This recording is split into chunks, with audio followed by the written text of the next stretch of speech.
Can you Oh, hear me? yes. We can hear you loud Okay. and clear. Hi, Yes. hi. Okay, cool. Yeah, so yeah, thank you. Jim, first of all, I just want to say that I do appreciate Jim's sentiments this last few weeks as we approach the next annual sort of memorial of alt space, and the message that you've been saying, Jim, about just the sunrise and looking ahead and not getting distracted with what's in the rearview mirror. That resonates, and I really appreciate it. So I don't know if you all feel the same about Jim's leadership with that message, but I really do appreciate that. So, hold on, got my menu up here. So yeah, this particular world, as Jim said, I did make it. This was a Valentine's Day present for my beloved. So this was not necessarily meant to be a huge thing that I'm going and promoting. It was just a something for her and for us to kind of just enjoy and to retreat. There's nothing particularly innovative. I mean, we have a lot of worlds that we see that are maybe similar, right? Sometimes we see a lot of the same themes. This is an island with some palm trees at night. It's pretty simple, but it has some specific things that, for me, on my journey of building, were pretty specific. And so I think that's what Jim was hoping I would share. The lens that I look through when I'm on these tours and I'm looking at these different worlds is really kind of as an arts kid. I was raised by two artist parents, and I was kind of in studio spaces and galleries, and was always in art classes, and had other friends that were on an art exploration. And so as much as I appreciate some of the worlds that are more game oriented and some of the game logic, like what's the surviving disasters world that we love, there's not particularly great graphics there, but there's an art to the experience, which I appreciate. But for me, I'm also looking at, when I go into a new world, I try to take the time to see, what is this creator trying to say? Even if it's a little amateurish, maybe they've made some odd design choices, or certainly I'm consider myself an amateur as well, but I try to just slow down and say, why did they choose to put the spawn point here? Why did they choose this skybox? Why did they what are they trying to evoke? And it's not that I think all builders are trying to do that necessarily, but I do appreciate sort of the artist voice aspect. And so when I have the opportunity to go on these tours and see some of the more experienced, what I consider more masters, people who are more veterans. Nico, I consider you in that category. Your art with shaders and things that you've done, you're clearly a veteran, as well as others. I don't want to leave anybody out. There's other builders here. So when we go to a world like Sam and Camille's work, or Wispy Woo, or those are kind of veteran spaces, and I really love those. But I also think about the people who are just starting off, or maybe they're just still trying to find their voice as a builder, and they're experimenting. And so I try to be gracious and not harsh or critical, comparing world to world, because it's a journey that we're on as builders and as creators. And so this world you'll see today is just another example of that journey. This has a certain voice to it. It's a voice that was just meant to celebrate the feeling of what I have when I'm with Aureal. She's my goddess, and I won't go too much into the personals here, but I feel like the luckiest man in the world to have a life partner that I share everything with for the years that we've been together. It's it was a Valentine's Day expression. So that's all I'll say about that. We're very private, but when you first spawn into the world, you're on a beach. If you look behind you, you'll see the little pier and a rowboat that you've arrived on. The thing I was trying to get right, that I'm kind of new to, is just working with shaders to get the skybox, the glint of the stars and the moon off the sand dunes, to get the palm trees dark enough to be convincing at night, but not too dark. The reflection of stars and moonlight and auroras off of the water. I know that palm trees and auroras are a very unlikely combination, but that's my design choice. Something I wanted to do. But then when you go into the so one of the things I'm thoughtful about is the use of white space in design. sort of open spaces. Some places are very cozy and cluttered with lots of things to see, kind of a feast for the eyes. Here I was trying to start off with open space, that then you go into a temple area, which is somewhat worshipful in my mind. It's a little bit smaller, but with architecture that I purposefully built with many iterations to try to get the feeling right in Blender. And then there's like there's a dome, a sort of a celestial pool that is meant to evoke a certain feeling. There's an altar. There's a memorial space for a departed friend that you'll see.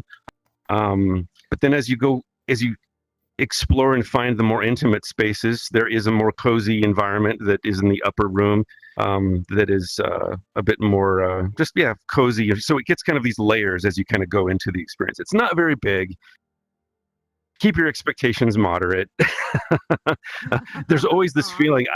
I don't know if any of the other builders feel this way. When you first launch something, there's a little bit of that, not anxiety, but maybe just a little apprehension because, right? Sure. Because even when I was a kid in elementary school, first sharing my drawings or art at school, you get some people who are like so complimentary, but then you get some kids that throw dirt at your stuff, or actually had art vandalized when I was a kid, and I remember just feeling like, there's always a little bit of anxiety to it. So I always think about that when I'm going into a new world, not to run too roughshod over it. I try to be generous in assessing this new voice of this person that's being brave enough to put their creation out for other people to see. So I don't know. I appreciate that in each of you that have put your works out there, always looking to see what your voice is trying to say. And I don't know. I just encourage, as we go through this tour, the rest of the worlds that we'll see that Jim will share, just to take your time to try to see, well, what is this creator trying to create for me to experience? Anyway, thank you, Jim, for the opportunity, and I hope you enjoy it. Great speech. Thank you. Okay there, Chrystov. Thank you, sir. Good job. All right, folks, we're here, and we might be back just a little later in the tour, and we'll reveal what's going on next week when we do get back here. But for now, let's go and see this world of Chrystov's. Woo! Here we go. Yeah. Yeah. Woo! Wow, Let's do it. okay. Let's do it. Yeah. Okay. Group. Hi, So Nico. next. And bye, Nico. Create. He's really good. The microphone didn't work for me. Yeah. All right. I just think I did want to stop.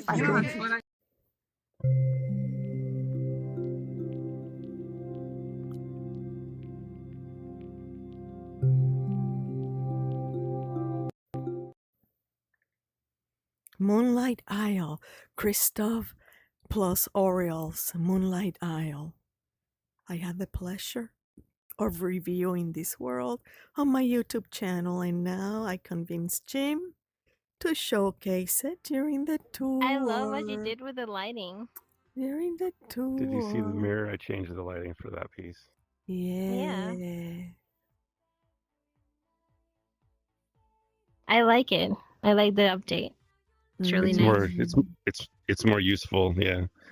Oh. Beautiful. How romantic. Look here. Look at the ceiling. I love that. I'm gonna go hide over here. Me too. I'm gonna go hide. Oh, so enchanting. Oh, I like the light Can you from the swim? moon. oh so yes. Nice Oh, pool. yes. Everybody jumps Nice in the pool. pool, Very right? pretty. Really? Hey, Dave. Warm and toasty. Perfect temperature, right? Perfect temperature. Right, Tina? You notice the dome So reveals it. nice. Beautiful. Yes. Look at the, yeah. I couldn't stop. My avatar just floated right into him. Right into it, yes. And then you look up and you see part of the universe. And then the particles. So pretty. Particles. It is. What a romantic place. Yeah. Oh, wait. What do we... Oh, through here. Yeah, if someone gave me this for Valentine's Day, I'd be really. I would be thrilled. I would be thrilled. Yeah. I know. I'm like, yeah. where can I find one of those? Yeah, really. One, please. Really Okay. nice. I'm glad you don't think it looks like old ketchup smeared on a Yes, window. I saw the doggy. Aureal has a dog. It's good to Looks see you. I just feel like like it's been a this couple one. weeks, so it's good to see you. Oh, Not been a week. where's Tibor? Good days. Hi. Hello. Hi, Mel. Hi, Klaus. Oh, this is gorgeous. Timo, I'm gonna ask her for... if this is not working, Where for is you, she? and you just want to like Where step is away, she? just let me know. Just let me know, and then Oh, yeah. Dog, wow. I think Aureal, that's Aureal's doggy. just let me know. Yeah, she has Oh, I guess two. I'm thinking. Yeah. Do you think is this like a monument for the passing of her dog? I don't have to. I can do everything I want. I'm not So sure. she has wings on. Yeah, you won't get in. As if it was, it's from heaven and come down to see her Oh, maybe. because it has wings. Usually they don't have wings unless they maybe passed on. They- I could be wrong. Well, let me ask her. That's a good question. Now you got me curious. Where is she at? I get people curious all Okay. the time. Chrystov, Aureal's dog, right here, right here. Maybe Yes, it's like a monument for The the dog wings. that maybe passed on. The wings. Yeah. Is it because Yeah, the I- dog passed on? Yes. The stairs. Yeah, she's an you were angel I was now. right. Fine. You were right. I was Yeah. Right right. at the I- spawn point. I also You wanna show actually you? 3D printed it first, and then I used the model Holy from the shit, 3D how'd you print find to that? make this. So Yeah, it looks realistic. Really realistic. Very realistic. Yeah. Oh my goodness. You It's got a like lot I of wanna... you got a lot of good Oh. attributes in design of worlds. Really well thought thank out. you. Yeah, the lighting was my big Oh. challenge with this I one, did. and the I didn't. s- and the procedural vines. That was a new thing for me to learn how to do procedural vines. Oh, procedural vines. You're Yeah, you you're kinda quite grow a good them. quill builder already. Oh. Oh, thank you. So yeah, there is the secret stairs through the vines if you find that to get upstairs. Ah, I wonder how many people will find it. Secret. Yeah, it's a I like that. secret. I like that. I like that. Yeah. And over here, At the height of the sun's I like a quite splash. like yours. Okay. I'm good. How are you doing? Okay, thank you. Yeah, you have a nice week. I'm good. Hey Mel, I'm gonna disappear for just a few. I'll be a few minutes. I'll be back. Did you find the stairs, Tomb Raider? oh You yes, know where they know- are? I know where Yeah, they're at. right through the vine. Did anybody else find Yeah. them? Because I'm not saying a word. A few. Oh, Not they a whole found lot of it. people noticed. Yeah. I think Chris is gonna tell. Yeah. Stairs here, yeah. Pretty much. It's through the Yeah, and then you vines. press. Yeah. Okay, I'll do that. through here. Yeah, go up here. I didn't see it. And then you click enter right here. And they have a pool table. Oh, you made it, Night Moose. You found them. You found the beer pong. And you found the pool table too. Upside down, or dignified as we would call it. It has Emily less meaning. Dickinson. When it's tied up with other cards, you don't just read them individually. Thanks, Jim? Book. Okay, so don't have to worry So when about the card is gonna upside- die. So when the card's upside down, it's called Yeah, Elven so Eye. anyway. Yeah. No, Jim Jim everything Bob is is bad. here. You have to What are you worry up to? anyway, so Yeah. next 4 years. Very So bad. what's the say? Oh, how's it going? Yeah. Hey, What's that one say? Jim. Well, the Knight of Wands is usually associated with a journey. or travel. Power. The music, everything is so enchanting. I love myself. So sensual. Look at that beautiful full moon. It's so evocative, so precious.